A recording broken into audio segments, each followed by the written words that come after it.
Қайырлы күн менің көрермендерім. Біз бүгін асқабақтың ішінде піскен ет пен картоп тамағын әзірлейміз.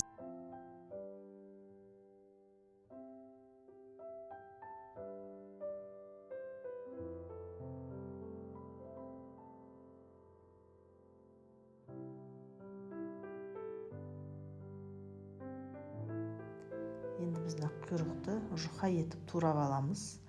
Менікі мұздатқыштан шыққан еді, әлі сәл қаттылау болып тұр.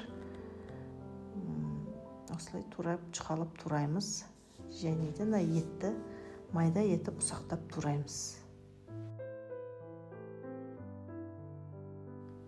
Және біздің құйрық майымыз тұздалмаған болу керек.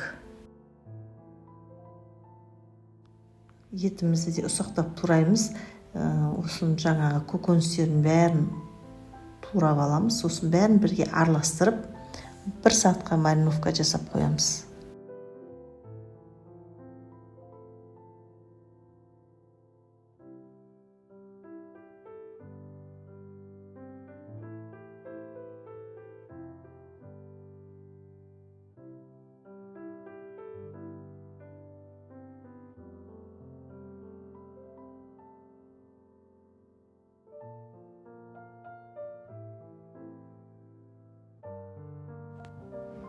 Енді пиязымызды тураймыз. Енді өз қалауларыңызша турай бересіздер.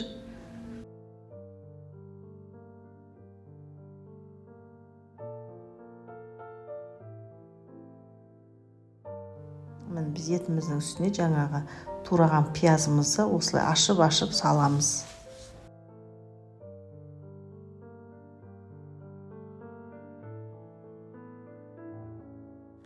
Енді болгар борщын тураймыз. Болгар борщында өз қалауларыңызша турай бересіздер.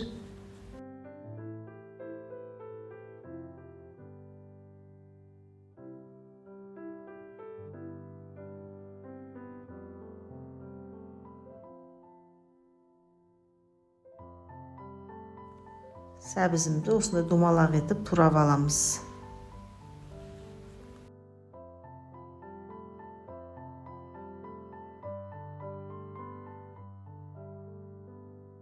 Енді капустаны турап жатырмын. Енді капустаны өз қалауларыңызша қоспасаңыздар да болады. Менде осындай кішкентай бөлігі бар екен. Соны қосып жібере салайын деп жатырмын.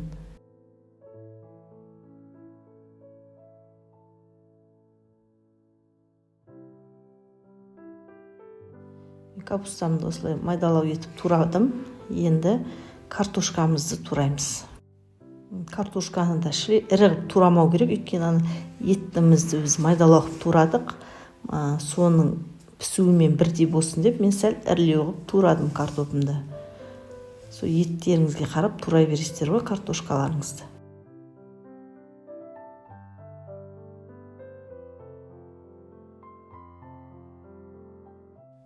Және укроп петрушкамен бәрін қосамын. Енді өз қалауларыңызша. Негізі көп адам жақтыра бермейді. Біз үйдегілер ұнататын болғаннан кейін мен осының бәрін турап қосамын.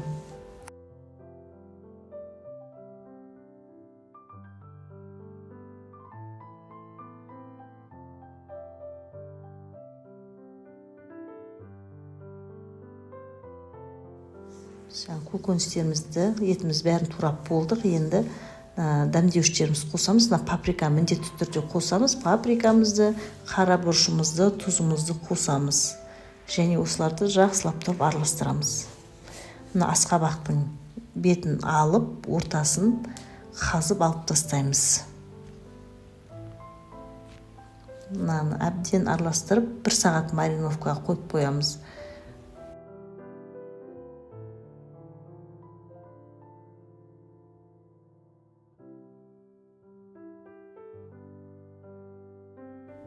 Біз мариновкамыз дайын болды. Енді асқабағымызды дайындап қойдық қазып. Енді осының ішіне толтырып саламыз. Құйрығымызды жайып салып аламыз қазір бірінші осы айналдыра. Сосын дайындаған тұздығымызды ішіне саламыз толтырып.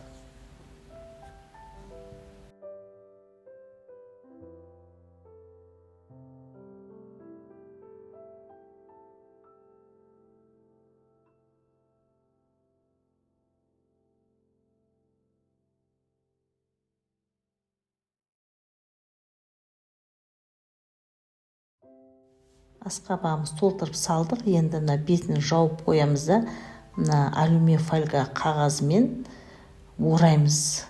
Сөйтіп 200 градусқа пешке қойып қоямыз 20 минутқа. Сонымен тамағымыз дайын болады. Асқабақтың ішіне піскен тамағымыз дайын болды. Енді осыны ашып көрейік.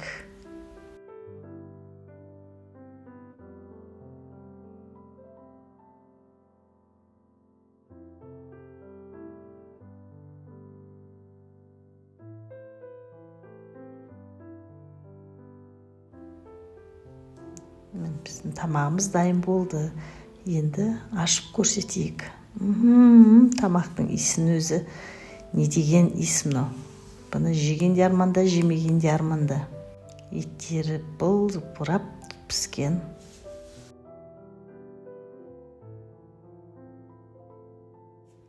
Енді пышақпен асқабағымызды осылай жан-жағынан кесіп шығамыз да, тамағымызды салып жей береміз. Сіздер де міндетті түрде менің әдісімен пісіріп көріңіздер. Бәріңізге ұнайтынына сенімдімін.